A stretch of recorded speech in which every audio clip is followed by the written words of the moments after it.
GeoGebra juga dapat digunakan untuk mengembangkan keterampilan dari suatu konsep yang telah dipahami oleh siswa. Jadi misalnya siswa Bapak Ibu sudah memahami tentang konsep sudut, maka dengan GeoGebra ini dapat dilatih ya untuk mengembangkan keterampilannya sekaligus memperdalam pemahaman siswa tentang konsep tersebut. Misalnya siswa sudah mengetahui jenis-jenis sudut, ada sudut lancip, ada sudut tumpul, ada sudut lurus, ada sudut siku-siku, dan sudut-sudut yang lain. Guru dapat memberikan kesempatan kepada siswa untuk mengembangkan keterampilannya dalam menggambar sudut-sudut yang sudah dipahami tadi ya, jenis-jenis sudut yang sudah dipahami tadi. Nah, sebelumnya mungkin siswa bisa dilatih sebentar menggunakan tool yang disediakan oleh GeoGebra, sehingga nanti siswa bisa mengembangkan sendiri. Misalnya siswa diminta untuk menggambar sudut lancip, sudut tumpul, dan sudut siku-siku ya. Nah, siswa dapat melakukan dengan menggunakan tool sudut. Nah, kita pilih sudut dengan ukuran tertentu.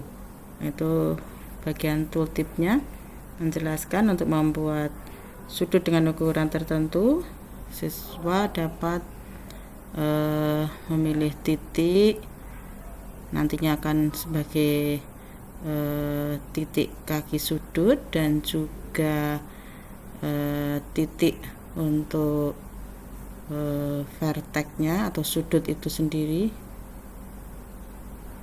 dan nanti akan memasukkan besaran besar sudut yang dimaksud. Kita mulai dengan membuat sudut lancip, yaitu sudut yang besarnya lebih dari 0 kurang dari 90 derajat. Nah, misalnya siswa Bapak Ibu sudah memahami konsep itu ya. Nah, dengan bantuan atau pendampingan dari guru, siswa dapat melakukan langkah-langkah berikut ini, yaitu mengklik tool sudut dengan ukuran tertentu. Kita buat titik yang pertama, titik kaki sudut, kemudian titik yang kedua sebagai titik sudut, dan kemudian dimasukkan besar sudutnya. Nah, karena ini sudut lancip, maka dia sudutnya kurang dari 90 derajat, lebih dari 0 derajat. Nah, ini dipilih yang berlawanan arah jarum jam, kemudian diklik OK. Nah, sehingga terbentuk sudut A, sudut titik sudut A.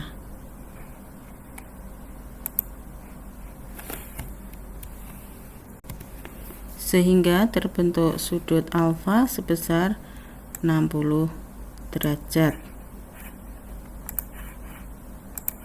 Ya. Jadi sudut A, B, A aksen besarnya 65 derajat. Kalau mau kita buat segitiga, bisa menggunakan ruas garis atau garis melalui dua titik juga bisa, tapi nanti mungkin terlalu panjang ya, kita pakai ruas garis di antara dua titik, dari titik A ke titik B, kemudian B ke A aksen, kembali ke A lagi. Nah, ini sudut AB aksen. Kalau mau disembunyikan ini ya, label dari ruas garis Ini klik kanan ruas garis yang akan disembunyikan labelnya, kemudian uncheck atau dihilangkan ceknya atau centangnya, tampilkan label. Nah, dia akan disembunyikan. Kemudian ruas garis yang selanjutnya, ruas garis G, kita sembunyikan juga labelnya. Kemudian ruas garis yang F juga kita sembunyikan labelnya. Nah, ini untuk titik aksen bisa kita ganti ya namanya ya. Nah, ini misalnya titik C. Nah, coba kita lihat hasilnya. Nah, seperti ini. Nah, dengan cara yang sama, siswa dapat membuat garis tumpul dan juga garis siku-siku. Untuk membuat sudut tumpul sama caranya ya, kita klik sudut dengan ukuran tertentu, kemudian kita buat titik yang pertama, titik kaki sudut, kemudian titik sudutnya, dan dimasukkan besar sudutnya, misalnya di sini 100 ya, dipilih berlawanan arah jarum jam, kemudian kita klik OK. Nah, ini sudah terbentuk sudut beta yang besarnya 100 derajat. Kalau mau dibuat segitiga, sama caranya menggunakan ruas garis, kita hubungkan titik DE, di aksen, dan di aksen ke D. Nah, ini terlihat ya, di sini sudut DE di aksen besarnya 100 derajat.